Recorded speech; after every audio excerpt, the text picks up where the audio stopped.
कौशिक और आप देख रहे हैं महाबहस। करेंगे शुरुआत और आज महाबहस में होगी बात विजयदशमी का त्योहार, यूपी में एक्शन लगातार। लेकिन उससे पहले आपको दिखाते हैं आज पॉलिटिकल पंच।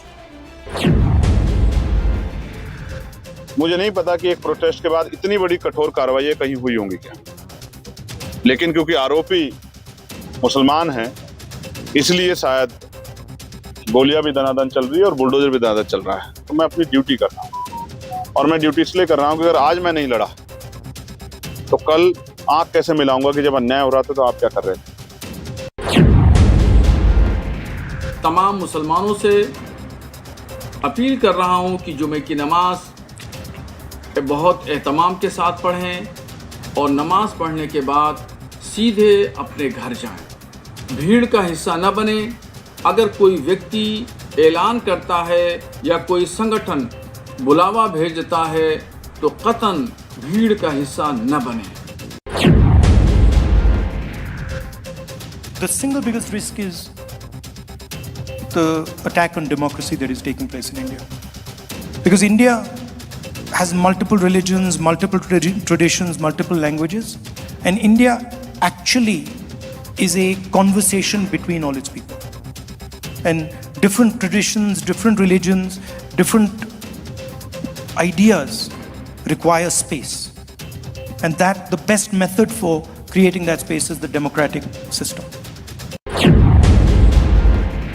तो मैं समझता हूँ कि आइल मोहम्मद लिखने से या कोई पोस्टर लगाने से किसी की शायद ना तो आस्था कोई प्रभावित होती है और न ही कोई गलत मैसेज है। बुलडोजर की जो कार्रवाई है, हम तो हमेशा से मैं कहता चला है बुलडोजर की कार्रवाई कहीं से कहीं तक ठीक नहीं। बुलडोजर की कार्रवाई के लिए लगातार कई बार माननीय सर्वोच्च न्यायालय भी संज्ञान लेकर के सख्त टिप्पणी भी कर चुका है, लेकिन अफसोस है कि उत्तर प्रदेश में पुलिस प्रशासन के द्वारा सरकार के आदेश पर जो बुलडोजर कार्रवाई की जा रही है वो गलत है। कुछ लोगों की प्रवृत्ति बन चुकी है, कुछ लोग हैं जो लगातार जिन्हें भारत के गौरव पर गौरव की अनुभूति नहीं होती। ये वही लोग हैं जब सत्ता में थे, याद करिए जब सत्ता में थे तब क्या करते थे। तब कहते थे राम हुए ही नहीं, तब कहते थे कृष्ण हुए ही नहीं।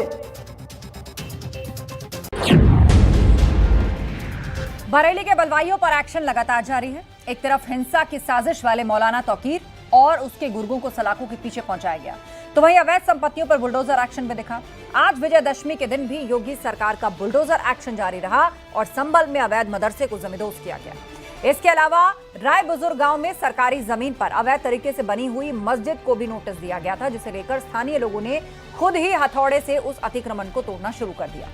साफ है योगी सरकार का दंगाइयों, भ्रष्टाचारियों के खिलाफ बुलडोजर एक्शन लगातार जारी है।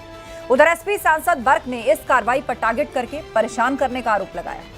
पूरे माहौल के बीच सवाल यह कि बरेली के बाद संभल की बारी, कार्रवाई जारी, बुलडोजर की जद में अवैध इमारत, शुरू सियासत। इसी पर आज की महाबहस भी होने जा रही है और हमारे साथ जो चर्चा में जुड़ रहे हैं आपका तारुफ उनसे करा देते हैं। हमारे साथ राघवेंद्र सिंह जी हैं, प्रवक्ता बीजेपी, अनूप सांडा जी हैं, प्रवक्ता समाजवादी पार्टी, महंत राजू दास जी जुड़ गए हैं, हिंदू धर्मगुरु हमारे साथ। इसके अलावा फजील अहमद साहब, मुस्लिम स्कॉलर हमारे बीच में। आप चारों का बहुत बहुत स्वागत है इस शो पर। चर्चा की हम आप लोगों से शुरुआत करें, लेकिन उससे पहले महाबहस के सवालों पर एक नजर डाल लेते हैं। बरेली के बाद संभल की बारी, कार्रवाई जारी। बरेली में बुलडोजर एक्शन हुआ, उसके बाद संभल में भी बुलडोजर चला और एक जगह पर तो लोगों ने मस्जिद को खुद ही हथौड़े से तोड़ना शुरू कर दिया था। जहां जहां प्रशासन की जमीन पर अवैध कब्जे करके कोई भी इमारत, चाहे वो मैरिज हॉल हो, चाहे वो किसी का घर हो, कोई शॉपिंग कॉम्प्लेक्स हो या फिर कोई इबादत गाह, सबको नोटिस भेजा जा रहा है। सरकारी जमीन पर अवैध मदरसा, बुलडोजर गर्जा। बुलडोजर की जद में अवैध इमारत, शुरू हुई सियासत। और हर बार जब भी बुलडोजर एक्शन होता है, किस तरह से सियासत उसके आसपास आकर खड़ी हो जाती है, तमाम तरह के सवाल खड़े करने शुरू हो जाते हैं, उस पर आज हम चर्चा करने जा रहे हैं। तो चलिए करते हैं शुरुआत। और सबसे पहले अनूप सांडा जी, समाजवादी पार्टी के प्रवक्ता, पहला सवाल आप ही से कर रहे हैं। पहले बरेली में बुलडोजर एक्शन हुआ और आज संभल में देखने को मिला। संभल में पहले भी बुलडोजर चला है और इस बार भी। और खास बात यह कि एक मैरिज हॉल उसको तोड़ा गया, बहुत सारी और इमारतों को भी नोटिस मिला था, जिसमें एक मस्जिद भी शामिल थी। लोगों ने खुद ही हथौड़े से उसे तोड़ना शुरू कर दिया। जिन लोगों ने हथौड़े से तोड़ना शुरू कर दिया उनका तो स्वागत होना चाहिए कि अगर उनका निर्माण अवैध था और उन्होंने खुद से गिराना शुरू कर दिया तो सरकार को सहयोग किया, लेकिन सरकार उनको भी धमका रही है। ये सरकार अवैध निर्माण के प्रति बहुत गंभीर है, ऐसा आपने कहा और ऐसा इस सरकार का कहना भी है। मैं तो चाहता हूं उत्तर प्रदेश सरकार एक श्वेत पत्र जारी करे जिसमें उत्तर प्रदेश में प्रत्येक शहर में कितनी अवैध इमारतें सरकारी जमीन पर या अवैध ढंग से बनी हुई हैं और उनमें से कितनी को गिराया गया और उसका बकायदा वो एक आंकड़ा जारी कर दे कि उसमें कितने मुस्लिमों की संपत्तियां गिराई गई और कितने गैर मुस्लिमों की संपत्तियां गिराई गई। तो माननीय योगी जी जो बार बार दावा करते हैं कि हम अवैध निर्माण के प्रति गंभीर हैं। जी ठीक है, आपने कहा कि सरकार श्वेत पत्र जारी कर दे, क्यों नहीं एक प्रॉपर पूरा डेटाबेस ही रिलीज कर दिया जाता कि भैया किस शहर में कितनी अवैध संपत्ति है। लेकिन अब आप उसमें हिंदू मुस्लिम एंगल क्यों डाल रहे हैं कि कितनी हिंदुओं की है, हिंदू मुस्लिम मुस्लिम की है, एंगल उसकी तो बात ही नहीं हो रही है ना। हाँ मैंने आस्था जी सुनिए हिंदू मुस्लिम एंगल के बगैर कैसे होगा? अच्छा, आप मान रहे हैं हिंदू मुस्लिम एंगल के बगैर काम नहीं चलेगा आपका? सुनिए, क्योंकि सरकार हिंदू मुस्लिम करना चाहती है। मैं आपको उदाहरण दे रहा हूँ, फिर आप पूछिएगा भाजपा के प्रवक्ता महोदय से। अभी 3 महीने से ज्यादा समय नहीं हुआ होगा, समाजवादी पार्टी के एक दलित सांसद श्री रामजीलाल सुमन ने संसद में एक बयान दिया था जहां टोटल फ्रीडम ऑफ स्पीच है। उसके खिलाफ हजारों लोग करणी सेना के तलवारें बर्छे भाले लेकर के उनके घर पे चढ़ाई कर दिया उन्होंने। क्या वो दंगा करने की स्थिति नहीं थी? क्या दंगा तभी माना जाएगा जब हिंदू और मुसलमान टकरा जाए? क्या पीडीए समाज के एक सांसद को अपमानित करने की, उनकी नुकसान करने की नीयत नहीं थी उन लोगों की? जहां बुलडोजर चला योगी जी का, कहा क्या किया सरकार ने? अभी पिछले 2 महीने नहीं हुए होंगे, फतेहपुर में एक दरगाह थी जिसके ऊपर भाजपा जिलाध्यक्ष के नेतृत्व में हजारों लोग चढ़ गए। भाजपा के जिलाध्यक्ष ने कप्तान को, पुलिस कप्तान को फोन करके धमकाया। क्या कार्रवाई कर दी योगी जी की सरकार ने? हमने तो सुना। राघवेंद्र सिंह जी हमारे साथ है, बीजेपी प्रवक्ता उनसे जवाब लेते हैं। राघवेंद्र जी देखिए, एक तो जब भी बुलडोजर कार्रवाई होती है सेलेक्टिव होने के आरोप लगते हैं और उसके साथ साथ आप देख रहे हैं किस तरह से उसमें एक पीडीए का भी एंगल निकाल लिया गया है और ये कहा जा रहा है कि क्या अवैध कार्रवाई सिर्फ हिंदू मुसलमान के लिए ही होगी? देखिए आस्था जी, बिना राजनीति के इनकी कोई बात ही पूरी नहीं होती है। विषय था कि जो इंक्रोचमेंट गिराया जा रहा है उत्तर प्रदेश में, वो क्या सिर्फ मुसलमानों का गिराया जा रहा है? लेकिन इनके मन में सिर्फ राजनीति रहती है। पीडीए की बात लेकर के आ गए।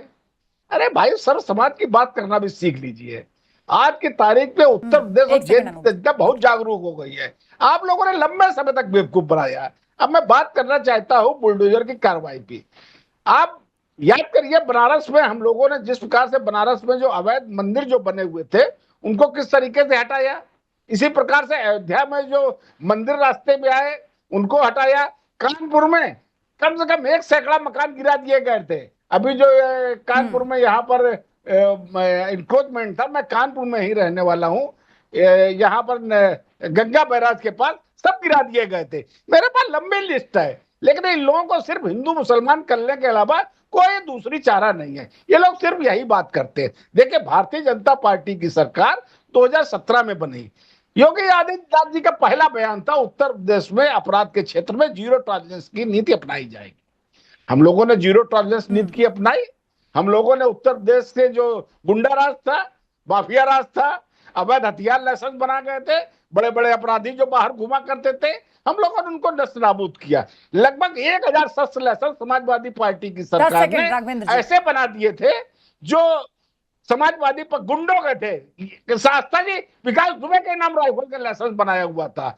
अखिलेश यादव इलाहाबाद हाईकोर्ट जाते थे, कहते इन आतंकवादियों को छोड़ दीजिए। आतंकवादियों का समर्थन ये लोग किया करते थे। ठीक है राघवेंद्र जी, मैं लौटूंगी आपके पास। फजील अहमद साहब है, मुस्लिम स्कॉलर। फजील जी, एक तरफ स्क्रीन पर एक तस्वीर चल रही है, हमारे दर्शक भी देख रहे होंगे, चूंकि आज दशहरा भी है, विजयदशमी भी है, तो ऐसे में जो किसी भी समाज में रावण, मतलब इसको आप एक कह लीजिए कि चलिए पर्सोनिफिकेशन में हमने अगर रावण की बात की, तो समाज में फैली हुई जो बुराइयां हैं, चाहे वो माफियागिरी हो, अवैध शराब, जबरन वसूली, धर्मांतरण, बढ़ती अनियमितता, भ्रष्टाचार, भूमाफिया, अपराध, तो अवैध कब्जे, महिलाओं के प्रति अपराध, तो ये जो समाज में फैली बुराइयां हैं, ये सरकार उसका क्रेडिट लेती है कि हमने बगैर वोट बैंक पॉलिटिक्स किए, हमने बगैर ये सोचे कास्ट हो चाहे रिलीजन हो, हमने सिर्फ सख्त फैसले लिए और आज हमने इन 10 बुराइयों को, रावण के 10 सिर, इन 10 बुराइयों को समाज से, प्रदेश से खत्म किया। पूर्व की सरकारें डरती रहीं, वोट बैंक खिसकने के डर से उन्होंने बहुत सारी ऐसी बुराइयों पर हाथ नहीं रखा। फजल जी, देखिए आस्था जी, आज विजयदशमी है और तमाम बातें आपने की। अभी मुख्यमंत्री जी की एक बाइट भी आपने दिखाई थोड़ा सा। ये जो बुलडोजर चल रहा है, अभी बीजेपी के प्रवक्ता बोल रहे थे कि सब पर चल रहा है, पर टीवी में खाली मुसलमानों का ही घर गिराया दिखाया जाता है, सबका नहीं दिखाया जाता। इसके पीछे क्या राजनीति है मैं नहीं जानता। दूसरी बात, मुसलमान अपने से तोड़ रहा है, मस्जिद बाजार अपने से तोड़ रहा है। थोड़ा दिन और वेट कीजिए, अपने से जाके जेल में भी बैठ जाएगा। एक एक जिला में 1-1 लाख मुसलमान जाके जेल में अपने आप बैठ जाएगा। नहीं, आपको ये झूठी लग रही है क्या? मैं चलवा दूं विजुअल, सुनिए चलवा दूं विजुअल, पुलिस को पकड़ने की जरूरत नहीं और आप पड़ेगी। पहचान भी लेंगे उनको। 1-1 लाख मुसलमान जाके अपने आप जेल में भी बैठ जाएगा। मस्जिद पर हथौड़ा चलाने की वो दिन भी हिम्मत आएगा। किसी में नहीं है, अब सुनिए ना, किसी दूसरे धर्म सुन या लीजिए किसी दूसरे समाज में नहीं है। सुन लीजिए, मुसलमान ये बात जान चुका है कि हम लोग संविधान बचाने की लड़ाई लड़ रहे हैं, हम लोग आरक्षण बचाने की लड़ाई लड़ रहे हैं, हम लोग दलित के हिस्से हक अधिकार की बात कर रहे हैं, पिछड़ों की बात कर रहे हैं। इसलिए ये लोग, हम लोग मुलायम सिंह यादव को मुख्यमंत्री बना रहे हैं, मायावती जी को मुख्यमंत्री बना रहे हैं, लालू यादव, पिछड़ों को, दलितों को हम लोग आगे ले आ रहे हैं। इसलिए हमारे ऊपर टारगेट किया जा रहा है और बुलडोजर से लेकिन यहाँ तो अवैध कब्जों की बात हो रही है ना फजिल जी।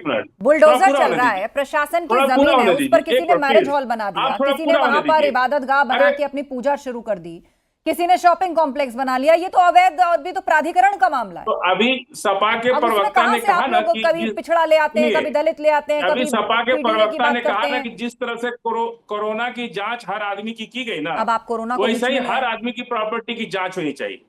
जिस तरह से कोरोना में हर नागरिक की जांच सरकार ने किया, उसी तरह से और बुलडोजर से घर टूट जाए, घर तो फिर बन जाएगा, लेकिन हौसला नहीं टूटना चाहिए।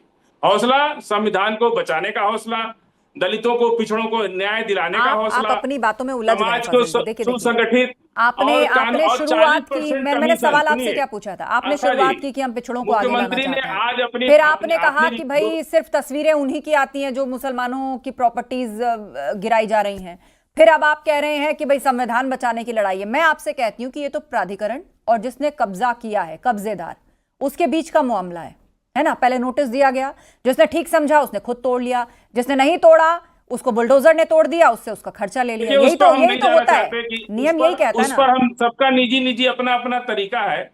न्यायालय के आदेश पर बुलडोजर चलना, न्यायालय अगर तोड़ने का आदेश करता है ना, उसको सही माना जाता है। पुलिस कुछ नहीं होती, पुलिस न्यायालय जाकर के अपना पक्ष रखती है, नहीं चलाती बुलडोजर, पुलिस वहां सुरक्षा के लिए होती है ताकि वहां शांति ना भंग हो। अभी देखिए, कार्रवाई प्राधिकरण ही करता है। बिल्डिंग गिरी, सुनिए आस्था जी, नोएडा के अंदर 500 करोड़ की एक बिल्डिंग को गिराया गया, डायनामाइट लगा के उड़ाया गया। वो आदेश था सुप्रीम कोर्ट का, वो सुप्रीम कोर्ट के ऑर्डर पर वो 25 मंजिला इमारत, 500 करोड़ रुपए की इमारत को जमींदोज कर दिया गया। वो किसी नोटिस पर या किसी के कहने पर नहीं गिराया गया। Supreme court, lower court, high court, कोई भी ऐसा न्यायालय, कोई मुकदमे शुरू नहीं होते फजील साहब, कोई थाना और जिसकी वो बिल्डिंग थी, पुलिस, सुन लीजिए, फैसला नहीं कर सकती। गलती नहीं मानी होगी तो मामला कोर्ट में गया होगा, लेकिन लोग खुद ही हथौड़ा चला रहे हैं। लेकिन बहरहाल ठीक है, मैं लौटूंगी आपके पास। महंत राजू दास जी हमारे बीच में, उनकी बात सुन लेते हैं, हिंदू धर्मगुरु।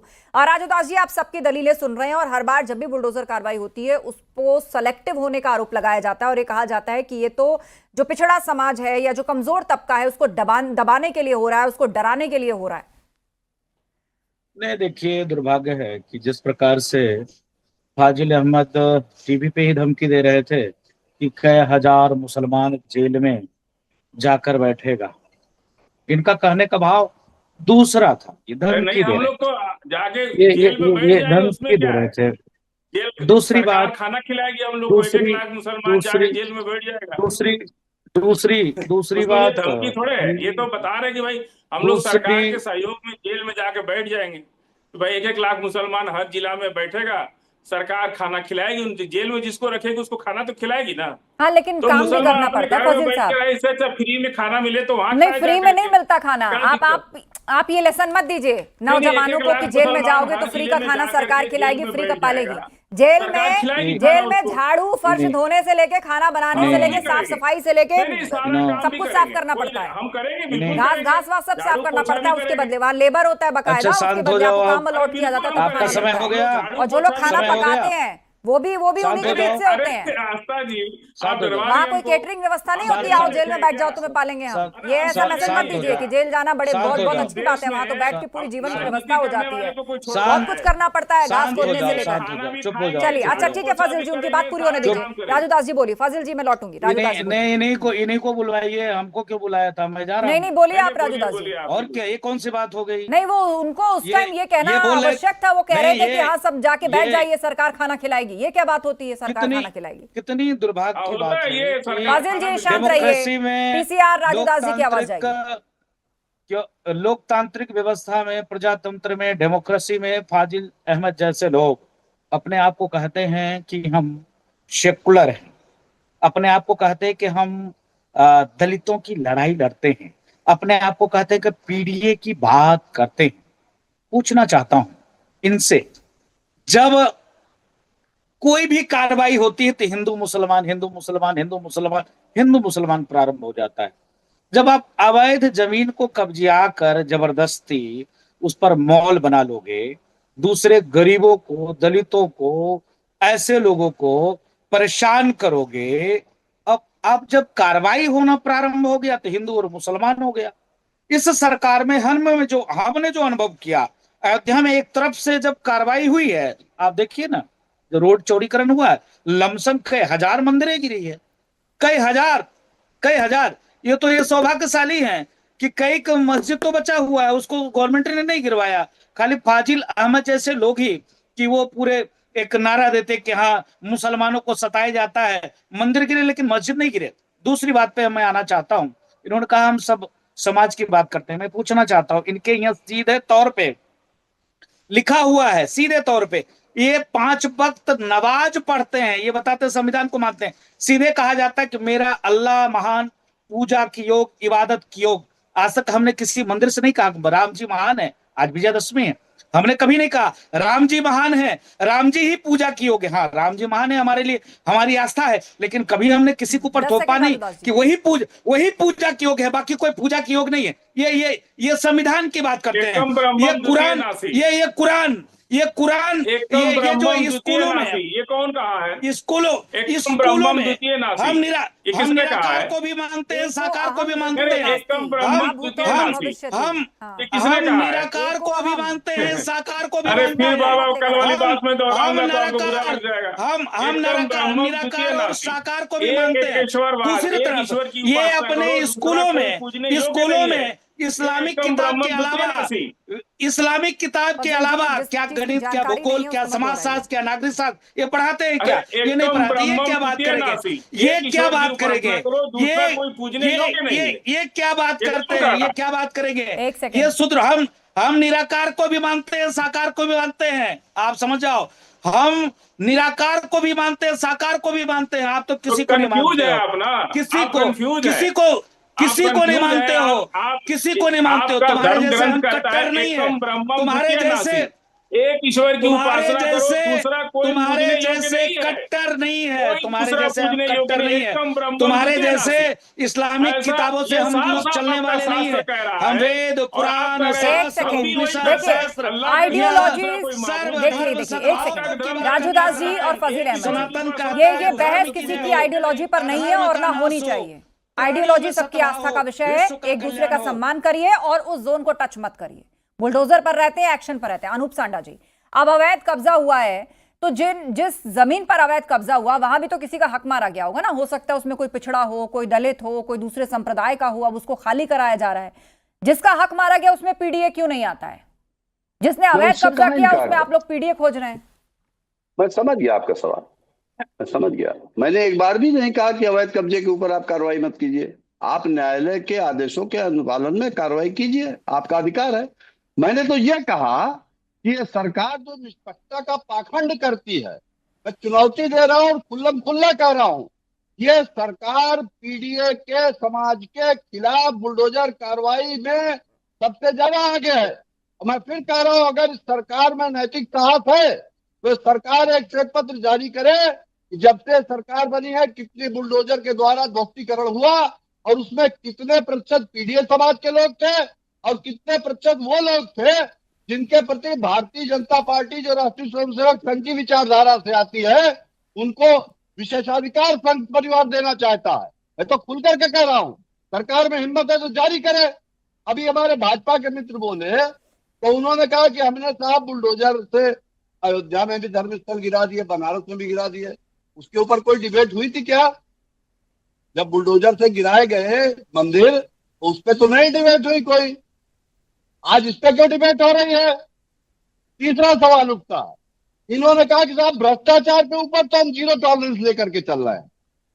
अगर भ्रष्टाचार पे जीरो टॉलरेंस था तो उस अयोध्या में भगवान राम की, प्रभु श्री राम की नगरी में जहां राम जन्मभूमि का मंदिर बनना था, उस जमीन की खरीद के ऊपर तमाम नेताओं ने बड़े भारी घोटाले के आरोप लगाए। राघवेंद्र जी, अरे इसके बारे में कौन जांच हुई, क्या इस सरकार ने किया, क्या नतीजा निकला उसको बता दें। झूठ बोल रहे ये सरकार अपराध से लेकर के भ्रष्टाचार तक माओ को चिन्हित करके अपने एजेंडे के हिसाब से कार्रवाई करना चाहती है, समाज में सांप्रदायिक वैमनस्य पैदा करना चाहती है, सांप्रदायिकता उभारना चाहते हैं और ये लोग और मांसराजू जी ने वोटों के लालच में नीचे ये बैठ करके नफरत बांटते हैं। हम नफरत की बात नहीं कर रहे हैं, राम जी राम कुमार जी के ऊपर हमला हुआ है, हम उसकी बात करेंगे। आपको क्या भारतीय जनता पार्टी का प्रवक्ता हूँ, लेकिन मैं इतना जानता हूँ वो धार्मिक स्थल में कोई भी घपला घोटाला नहीं हुआ है। अगर कोई घपला घोटाला हुआ हो तो पब्लिक उसकी बात हमने कर दी, उससे आपको क्यों इतनी परेशानी हो गई? 2 मिनट में झूठ आपका सरकार के भ्रष्टाचार की बात कर रहा हूँ। देखिए भाषण मत दीजिए, मुद्दे पे आइए। आस्था जी ने कहा कि ठीक है, मुद्दे पे बात कीजिए, एक सेकंड, मुद्दे पे बात कर रहा हूँ। एक सेकंड, आपसी वाद विवाद में मत पड़िए, आपसी वाद विवाद में नहीं। राघवेंद्र जी, तो आस्था जी एक सेकंड, ठीक है अनूप जी। राघवेंद्र जी, मेरा सवाल ये है कि जब भी बुलडोजर एक्शन होता है, तमाम विपक्षी पार्टियों की तरफ से ये आरोप लगाया जाता है या कोई भी केस होता है तो वो इस बात पर स्पष्टीकरण मांगते हैं कि ये बुलडोजर सेलेक्टिव है क्या? कुछ जगह चलता है, कुछ जगह नहीं चलता है। और अभी तो इसी शो पर थोड़ी देर पहले आरोप लगा कि सिर्फ तस्वीरें उसी की क्यों आती हैं जो मुसलमानों की प्रॉपर्टीज हैं। क्या बुलडोजर वहीं पहुंचता है? मैडम तस्वीर के भारतीय जनता पार्टी कार्यालय से रिलीज होते, कैसी ये लोग बेसिर पैर की बातें करते हैं। तस्वीर दिखाना जो चैनलों का काम है, उत्तर प्रदेश और देश में चैनल वहीं पहुंचता है ना जहाँ बुलडोजर पहुंचता है। देखिए बुलडोजर पूरे देश में चलता है मैडम, समझ लीजिएगा। चैनल वहीं पहुंचता है जहाँ बुलडोजर पहुंचता है। उसी तरीके के बहुत से काम कर रहे हैं। आप लोग सुन ठीक है, उनका जवाब सुन लीजिए अनूप जी, उनका जवाब सुनिए। बोले राघवेंद्र जी। देखिए बुलडोजर हर जगह चलता है और प्रतिदिन सैकड़ों ऐसे जो अनइंक्रोचमेंट होते हैं वो गिराए जाते हैं। मैंने बताया ना, ज्ञानपुर गंगा जारी करवा दीजिए, रोज गिरा दिए जाते हैं। श्वेत पत्र जारी करने के लिए आप क्या कर रहे हैं? उत्तर प्रदेश विधानसभा में विपक्ष की भूमिका में है, कहिया अखिलेश जी से ऐसा प्रस्ताव लेकर के आए क्या? चैनल में बैठ के ज्ञान देने की बात करते हैं क्या? ऐसा प्रस्ताव लेकर के आए तो ठीक है, आप लोग ऐसा प्रस्ताव लेकर के आएंगे, आप लोग जानते हैं हमारे जो एनक्रोचमेंट गिराए जाते हैं। ठीक है, मैं आप दोनों को रोकना चाहूंगी। फजील अहमद जी को मैं फिर से चर्चा में लाती हूँ। ठीक है राघवेंद्र जी, मैं लौटूंगी आपके पास, आप ही का क्लोजिंग रिमार्क रहेगा। फजील अहमद जी, मैंने 10 ऐसे विषयों के नाम लिए जिसकी स्क्रीन, जो हमारे स्क्रीन पर भी चल रहा था, मतलब आप उसको कह लीजिए राज्य में व्याप्त बुराइयां जो थी या जो समाज में व्याप्त बुराइयां थी उनके खात्मे का काम किया गया या उसके लिए बड़े कदम उठाए गए। एक बार फिर से वही स्क्रीन पर है, माफियागिरी, अवैध शराब, जबरन वसूली, अपराध, भूमाफिया, भ्रष्टाचार, अवैध कब्जे, इसकी पूरी एक लिस्ट है। तो क्या आप मानते हैं कि पूर्व की सरकारों में इच्छा शक्ति कम थी? क्योंकि कभी ना कभी जब इस तरह के मामले सामने आते थे, उससे जुड़ा हुआ कोई ऐसा चेहरा सामने आता था जो उनके वोट बैंक का हिस्सा या उसका कह लीजिए कि एक पोस्टर बॉय है, तो ऐसे मामलों को ठंडे बस्ते में डाल दिया जाता था, या जैसे प्रधानमंत्री कहते हैं कि लटका दिया, अटका दिया या भटका दिया? आस्था जी, राम मंदिर का जब निर्माण हो रहा था तो वहां तक जाने वाली सड़कों के दोनों तरफ दलितों को, पिछड़ों की छोटी छोटी दुकानें थी, उनको तोड़ दिया और 1 रुपया मुआवजा नहीं दिया। और मुआवजा इसलिए नहीं दिया कि वो जमीन में राजा अयोध्या का नाम लिखा था। उनकी जमीन में जो जमीन के पेपर्स थे उनके अच्छा, पास, राजूदास जी इस पर जवाब देंगे, लेकिन एक बार बात पूरी कर लीजिए आप फजील जी, 10 सेकंड बात पूरी कर लीजिए। अच्छा, अयोध्या का जिक्र है तो राजूदास जी मुझे लगता है इस पर इसको और बेहतर राम तरीके से मंदिर जाने समझाएंगे। तक जो सड़क चौड़ीकरण हुई, हाँ। 1 रुपए का मुआवजा नहीं दिया। अच्छा, और अरे भाई, आप तोड़ भी रहे हैं तो मुआवजा तो दीजिए। अभी शाहिद का घर तोड़ दिया, एक हॉकी प्लेयर शाहिद का घर बनारस में तोड़ दिया। अगर वो कंपनसेशन लेने से मना कर रहे तो उनके भाई को पैर तक पकड़वा दिया दरोगा। ठीक है राजूदास जी, जवाब। एक दिन का टाइम मांग रहे थे, 1 दिन का टाइम। बनारस का विकास, अयोध्या का विकास, जैसे जो पद्मश्री से नवाजा गया। ठीक है, जवाब दीजिए। मेरे पास लास्ट 1 मिनट का वक्त बाकी, मुझे सबसे कमेंट किया। बोलिए राजूदास जी। उनको शांत हो जाओ, शांत हो जाओ फाजिल अहमद, ठीक है, पीसीआर राजूदास जी, मैं बता रहा हूँ, शांत हो जाओ, शांत बोलिए, हो जाओ, बोलिए। शांत हो जाओ। देखिए कितने दुर्भाग्यपूर्ण बात इन्होंने कहा है। राम मंदिर की जो रास्ता जा रहा था उसमें अधिकतर राम मंदिर के सामने जो रास्ता थी वो जमीन हनुमानगढ़ी की थी, हम लोगों ने निःशुल्क दिया, नंबर 1। नंबर 2, हनुमानगढ़ी आप जो इन्होंने कहा राजा अयोध्या की जमीन, राजा अयोध्या साहब के जमीन में एक भी दुकानें नहीं टूटी, आप सरासर झूठ बोल रहे हो। नंबर 3, यहाँ जिसकी भी दुकानें टूटी है हमने लमसम अधिकतर लोगों को दुकानें दी और मुआवजा दिया है, इस पर कोई टिप्पणी नहीं कर सकता है। ये गलत अफवाह मत फैलाओ आप। ठीक है राघवेंद्र जी, चलिए लास्ट रिमार्क बोलिए। वास्तविकता ये है, हमारी सरकार जो है जितने भी इंक्रोचमेंट है उसके ऊपर संवैधानिक तरीके से कार्रवाई करती है।